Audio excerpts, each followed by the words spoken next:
And now, Roma Wines, R-O-M-A, Roma Wines present Suspense. Tonight, Roma Wines bring you Robert Taylor in The House in Cypress Canyon, a suspense play produced, edited, and directed for Roma Wines by William Spear. Suspense, radio's outstanding theater of thrills, is presented for your enjoyment by Roma Wines. That's R-O-M-A, Roma Wines. Those better-tasting California wines enjoyed by more Americans than any other wine. For friendly entertaining, for delightful dining. Yes, right now, a glassful would be very pleasant, as Roma Wines bring you Robert Taylor, star of Metro-Goldwyn-Mayer's Undercurrent, in a remarkable tale of suspense.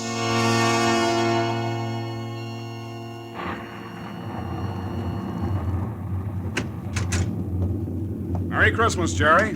How's the real estate business? Kind of early with your greeting, aren't you, Sam? Well, I got to get them in sometime. I may not see you again until next Christmas.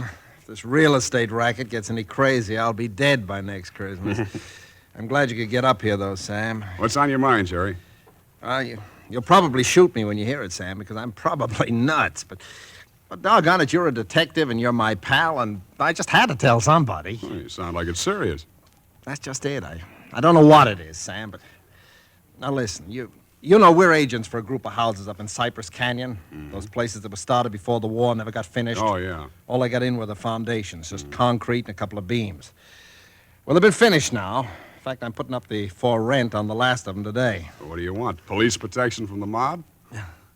Listen, Sam, this house that I'm talking about, it's got a number now, 2256. But before, when the men went back to work on it about 3 months ago, well, they just started when the foreman on the job brought me a shoebox that he'd found up on a beam.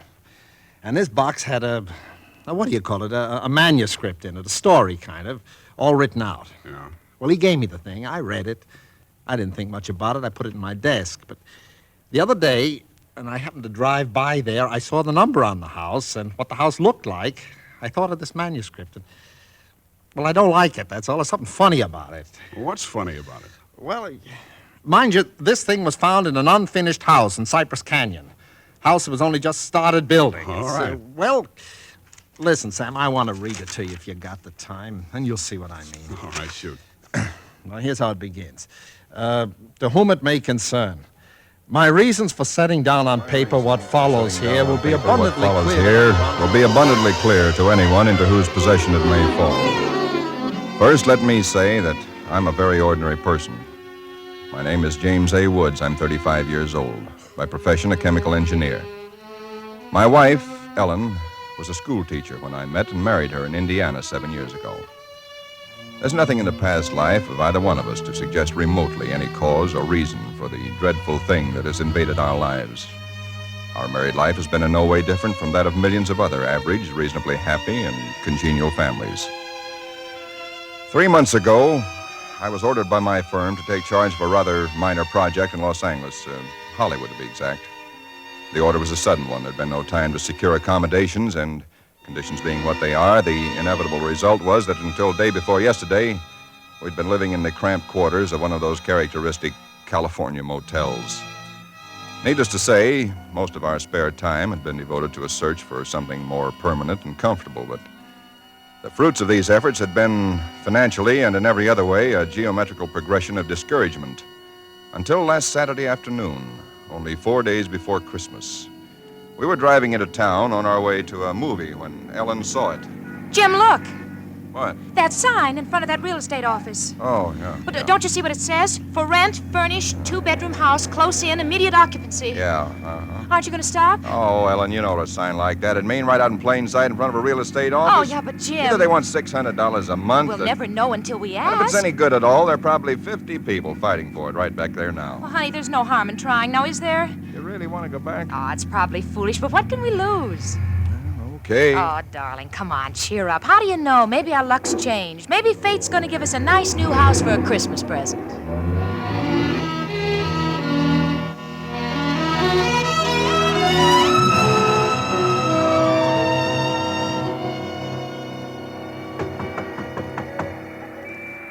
Come in. Oh, we're sorry to bother you, but we just happened to see that for rent sign outside. Oh, and, yeah, I hung it outside just this minute. Is the house available? Why, sure it is. Let me introduce myself. My name is James A. Woods, and this is my wife, Ellen. How to do? Wow. Looks like it's fixing to rain.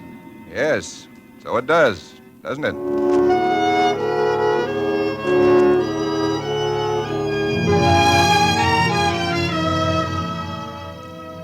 Well, it was one of those things. The real estate agent had just been authorized to rent the place by mail that morning, and he'd hardly had time to look at it himself and put up his sign when we drove up. It was just an ordinary little California house about halfway up Cypress Canyon, number 2256. Just an ordinary, undistinguished little house. The agent didn't know much about it. Construction on it had been stopped by the war, and it had just been completed and furnished lately. Been vacant while somebody's estate was being settled, and now it was owned by a bank in Sacramento. Of course, we didn't Got care this about key all in the that. mail along with the authorization to rent. Only one there is. Of course, you can have duplicates made.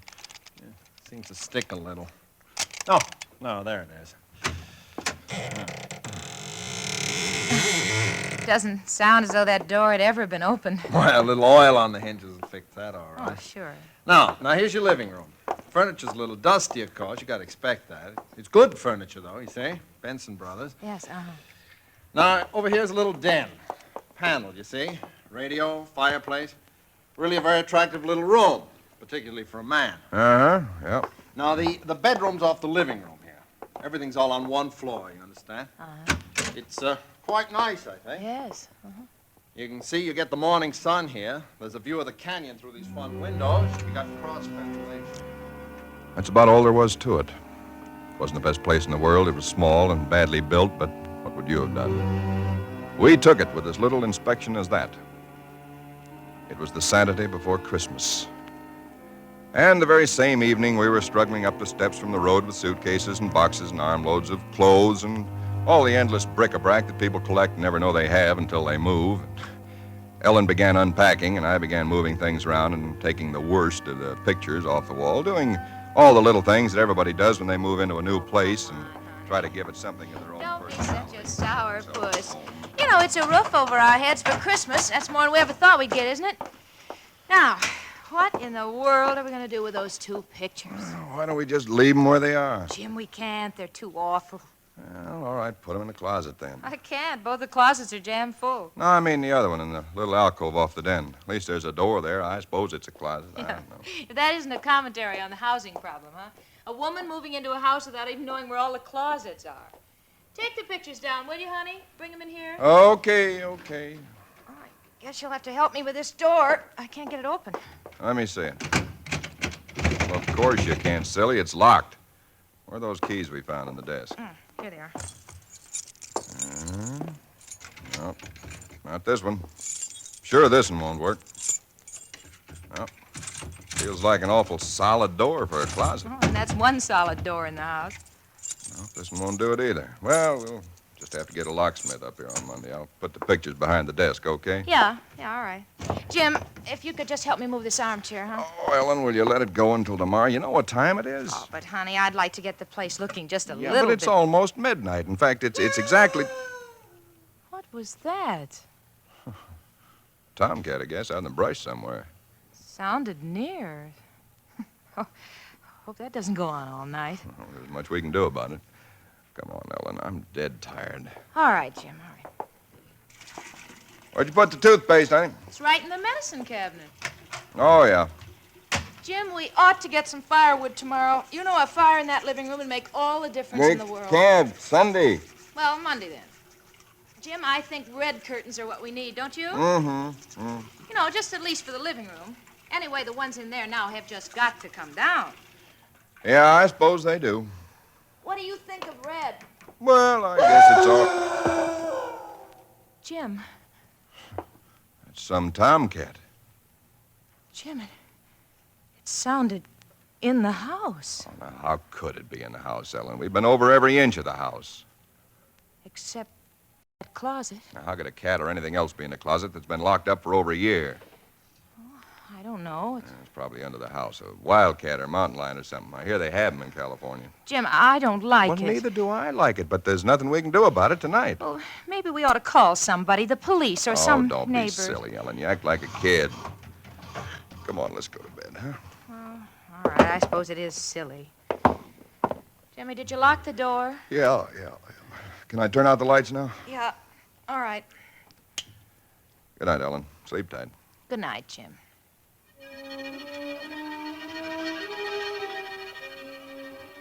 I don't know what time it was, perhaps an hour, or perhaps only a half hour later.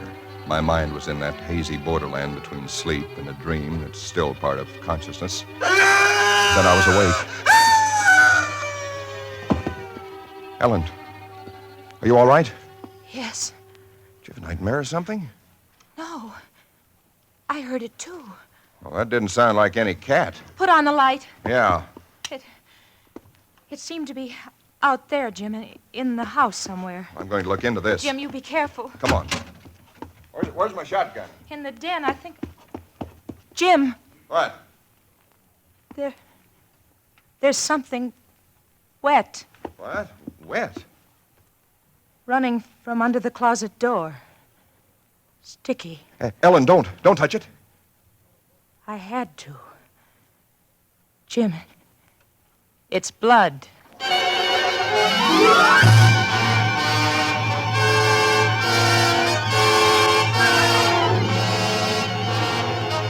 For Suspense, Roma Wines are bringing you Robert Taylor in the house in Cypress Canyon. Roma Wines' presentation tonight in radio's outstanding theater of thrills, Suspense.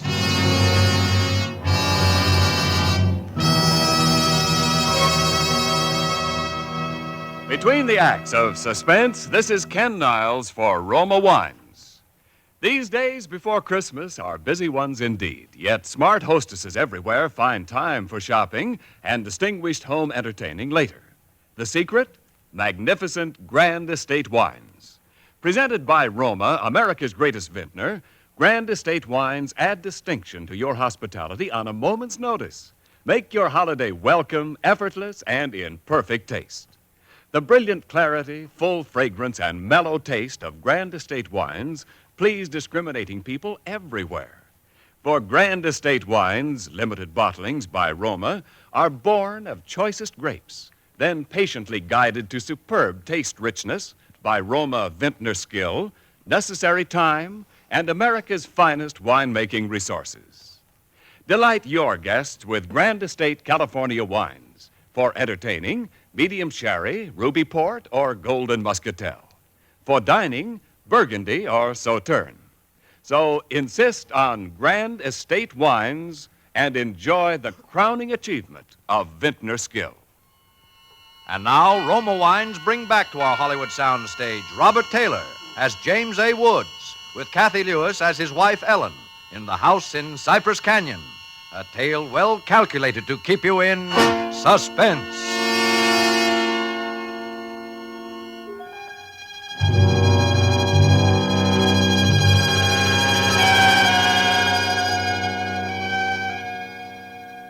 It cannot be too difficult to understand from the foregoing why I've taken the pains to set down in writing the events related here. To find in one's newly rented house a closet which cannot be opened is in itself certainly no great cause for alarm. But to be awakened in the stillness of the night by unearthly cries within that house, to find oozing from under that closet door something that is unquestionably blood, that's another matter. Perhaps others might have been braver than we. Suffice it only to say that we got out of the house in something very close to a panic, and only returned when we had the moral support of two stalwart Los Angeles policemen. You just moved in here, you say? That's right, officer. You can see we're still unpacking. And the place has been empty right along before that? Yeah, I don't know much about that part of it. You could check all that with the real estate agent, though. Well, where is this closet? Oh, it's right in here, officer. And the blood is... Where? Where's the blood? Jim? Officer, I swear to you, there was blood on the floor less than an hour ago. I saw it. Uh-huh. It was running out from under that door. We heard that noise, and we got up, and then we saw it. The door was locked. Locked, huh? Oh, no, Well, it seems to be all right now. Hey, you folks aren't trying to be funny, are you? isn't there anything in it? No, ma'am, there is not. Look, officer, we're reputable people. You can call my firm. They'll tell you all about me. There's nothing wrong with this closet. Walls are solid. No trapdoors. If you think I'm lying... I didn't say that, mister. Oh, you probably did hear some sort of a noise, and you got a little panicky, and, What about the blood? It got on my hand. It isn't there now, is it? Yes, Where? I feel it. Now, you folks just take it easy. You know, you're liable to hear all kinds of noises up in these canyons at night. You're from the east, you say? Yeah. I'm sorry, officer. Ah, that's all right, that's all right. If you have any real trouble, call on us anytime. All right. Well, good night. Good night. Good night. Hey, you ought to have this door fixed. That's enough to scare you. Yeah, we're going to have it fixed.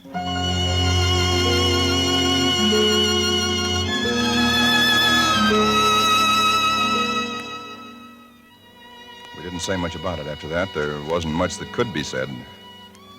The next day, I went down to a lot and bought a little Christmas tree and some trimmings, and we tried to pretend we were cheerful, but there was an uneasiness between us that had never been there before. Ellen seemed tired and listless. Several times during the day, I noticed her washing her hands with a brush, scrubbing the one that had touched the blood. That night, we each took a sleeping pill and went to bed.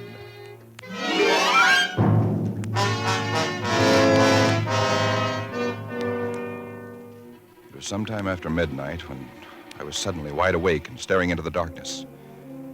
In some way, I knew at once and instinctively what had awakened me. Ellen was not in her bed nor in the room. The nameless thing I feared gripped at my heart until I could scarcely breathe. I opened the bedroom door and started through the house, putting on every light that I could find. There was not much to search, but I searched thoroughly. The living room, the kitchen, bathroom, den, even the garage. And all the time, the dread of looking where I knew at last I must look. For I think I knew from the very first time where I'd find her. It must have been a full minute that I stood before that closet door.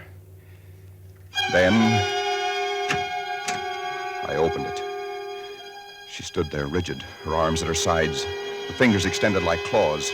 Her hair was over her face, her eyes stared out of it. Her lips were drawn back in a grin like an animal at bay. For a moment, I was frozen with the horror of it. I stretched out my hand. Very deliberately, she turned her head and sunk her teeth until they met into the flesh of my forearm. I'd raised my hand to strike at her, but already she'd relaxed her hold and gone utterly limp. She would have fallen unless I'd caught her. I carried her into the bedroom and laid her on the bed. Strangely, at that moment, my only thought was how I might revive her.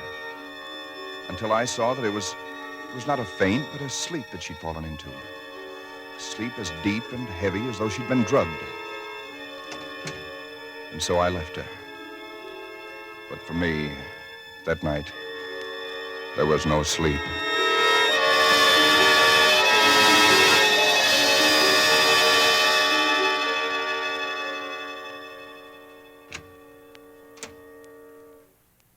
Jim? Yes, Ellen? What are you doing up so early? Oh, I got a little restless. Make some coffee. Oh. Oh. I had the most wonderful sleep. And I feel so rested. Do you? Mm-hmm. Jim. What? What's the matter with your arm? Oh, I just heard it. Why, honey, it's terribly swollen. Let me see it. No, it's all right, Ellen. Oh, it isn't all right. You've got to see Dr. Wesley right away. Sure, I will. No, I now, will. you promised me, Jim, that you'll go the first thing this morning. How'd it happen?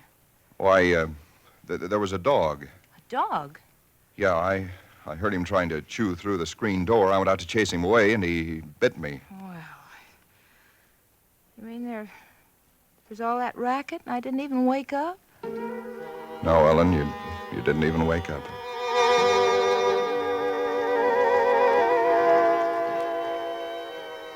It was clear to me that Ellen knew nothing of what had transpired the night before. I went to my office that morning and made a pretense of going over routine business, if only to restore my mind to some semblance of calm by the sight and sound of common, familiar things. Pain in my arm had become a persistent, dull throbbing. I made a late appointment with Dr. Wesley. He treated my arm with something of an arched eyebrow, and he said, Well, I've never seen anything quite like it before. That is such a rapid onset of infection.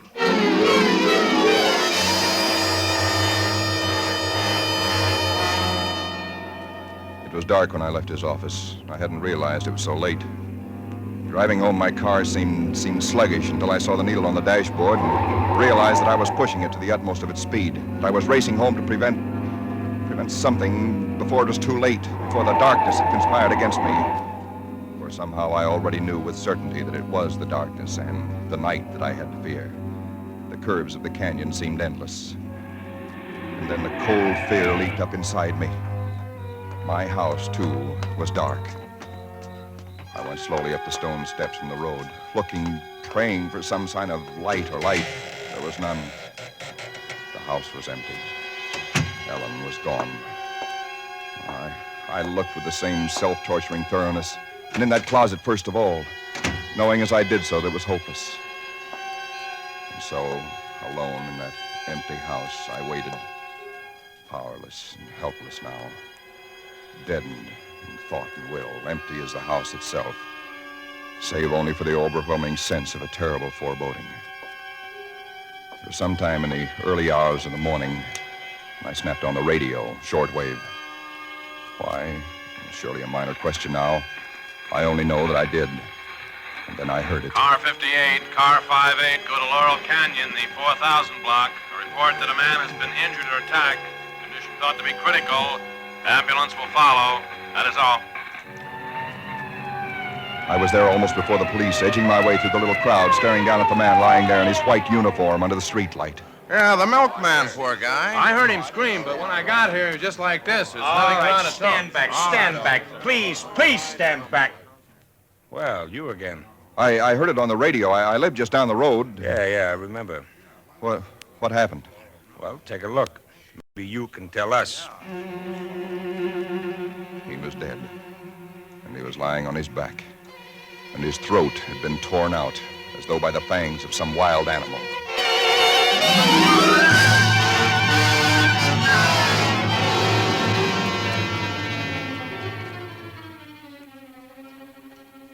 It is now Christmas Eve, or rather Christmas morning, for it's a little after midnight.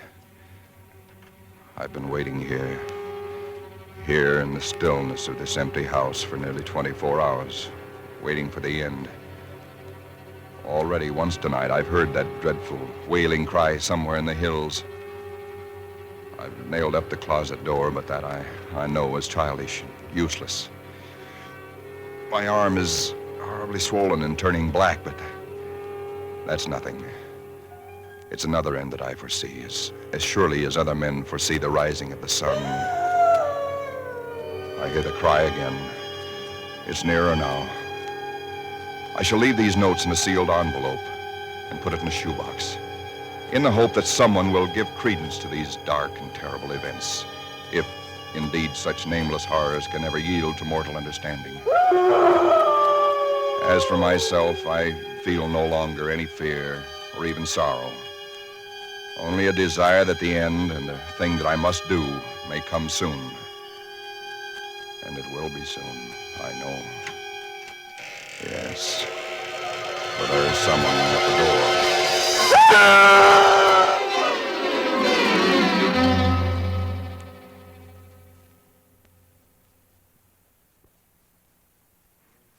Someone at the door. Well, what do you make of it, Sam? It's quite a yarn. But what of it? That's what I thought. Now, listen, that's not quite all of it. Clip to it's a newspaper clipping. Listen. Hollywood, December the 26th. Police reported what was apparently a case of murder and suicide in Cypress Canyon sometime in the early hours of the morning. The victims were James A. Woods, a chemical engineer, and his wife, Ellen. Preliminary investigation indicates that Mrs. Woods was killed by the blast of a shotgun in the hands of her husband, who then turned the weapon upon himself. That she fought desperately for her life, however, was evidenced by the disorder of the room and the severe lacerations inflicted upon her husband about the neck and arms. This is the second tragedy to be reported in Cypress Canyon within 24 hours, the other being the unexplained death of Frank Polanski, a milkman. Well, no such murders or whatever they were ever occurred, if that's what's worrying you. The clipping, well, you have those things printed up, you know. No, it's not that, Sam. That story was found in an unfinished house in Cypress Canyon. No number, no nothing, just a framework. Uh-huh. Now that house is finished. When I drove by it today, well, that's what stopped me, Sam, because it all fits. Now that it's finished, it is the house in the story, the same construction, the same vines and creepers on the lawn, even the same number. So what, a guy who knows roughly what this house is going to be like writes a yarn and loses it or something? Did he know the place was going to be listed for rental today, the Saturday before Christmas? Oh, Jerry, coincidence. 2 bits you find the guy next door is a ghost story writer or something, and he's been wondering for a year what happened to that thing he wrote. Okay, coincidence. Well, I'm sorry I bothered you, Sam. Don't be silly. I liked it. It's a good yarn. That the for rent sign you were talking about? Oh, yeah, I'm going to put it up outside now. Uh-huh. Well, so long, Jerry, and Merry Christmas again. Yeah, well, thanks, Sam. I guess I was kind of silly, all right. Huh? Listen, when a guy named, whatever it is, Woods, with a wife named Ellen, comes in to rent that place from you, then you can start worrying. Yeah. Well, so long, Sam. So long, Jerry. Come in. Oh, we're sorry to bother you, but we just happened to see that for rent sign outside. Well, yeah, I hung it out just this minute. Is the house available? Oh, sure it is. Let me introduce myself. My name is James A. Woods, and this is my wife, Ellen. How do? Wow. Looks like it's fixing to... Yes, it does, doesn't it?